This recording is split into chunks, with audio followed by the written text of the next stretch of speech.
বাংলাদেশের ভাগ্যের সঙ্গে জিয়া পরিবারের ভাগ্য ওতপ্রোতভাবে জড়িত।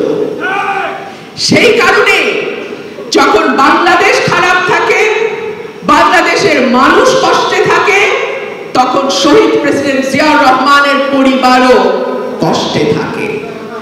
যখন বাংলাদেশের মানুষ ভোট দিতে পারে নাই, গুম হয়ে গেছে, বিচার বহির্ভূতভাবে হত্যা করা হয়েছে, বাংলাদেশের মানুষের নামে যারা একটু ভিন্ন মত পোষণ করে, যারা সরকারের সঙ্গে তাল মিলিয়ে চলে না, একটার পর একটা মামলা হয়েছে, মিথ্যা মামলা হয়েছে, কারাগারে নিয়ে গেছে, চাকরি পায় নাই, ব্যবসা করতে পারে নাই, এলাকায় থাকতে পারে নাই, এলাকায় ঢুকতে পারে নাই। সেই সময় বিএনপির অ্যাক্টিং চেয়ারম্যান জনাব তারেক রহমানও কিন্তু দেশে আসতে পারে নাই। সেই সময় ৭৬ বছর বয়সে দেশনেত্রী বেগম খালেদা জিয়া, যিনি বাংলাদেশের আরেকটা নাম হয়ে দাঁড়িয়েছেন, তাকে কারাগারে যেতে হয়েছে। তিনি চিকিৎসার সুবিধাটুকুও পান নাই, অর্থাৎ তার ন্যূনতম যে মানবাধিকার সেটারও লঙ্ঘিত হয়েছে, সেটাও তিনি পান নাই। নতুন নতুন কথা শুনি বিএনপি নাকি নির্বাচন করে। খালি বিএনপি কি মাত্র নতুন নতুন নির্বাচন করে, নাকি বিএনপি একমাত্র দল যারা গত 17 বছর ধরে একটা সঠিক, সুন্দর, নিরপেক্ষ, গ্রহণযোগ্য নির্বাচনের কথা বলেছে? এই একটা সঠিক এবং নিরপেক্ষ, গ্রহণযোগ্য নির্বাচনের জন্য বিএনপির নেতা কর্মীরা কি অকাতরে জীবন দেয় নাই? বিএনপির নেতা কর্মীরা কি দিনের পর দিন, মাসের পর মাস, বছরের পর বছর কারাগারে থাকে নাই? বিএনপির নেতা কর্মীরা কি চাকরি পায় নাই, ব্যবসা করতে পারে নাই, এলাকায় ঢুকতে পারে নাই? এই ঘটনা ঘটে নাই? তাহলে কি করে বলে যে বিএনপি এখন নির্বাচন চাচ্ছে?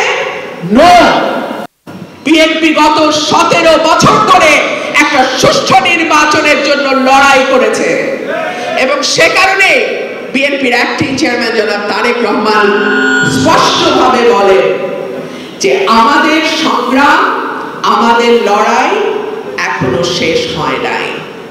কেউ যদি মনে করেন আওয়ামী লীগ বিদায় হয়েছে, আমাদের লড়াই শেষ হয়ে গেছে, তাহলে অনেক বড় ভুল হবে। এখনো কিন্তু আমরা মানুষের ভোটের অধিকার আদায় করতে পারি নাই। এখনো কিন্তু আমরা মানুষের পছন্দের প্রতিনিধিকে নির্বাচিত করতে পারি নাই। এখনো কিন্তু আমরা একটা জবাবদিহিতামূলক সরকার প্রতিষ্ঠা করতে পারি নাই।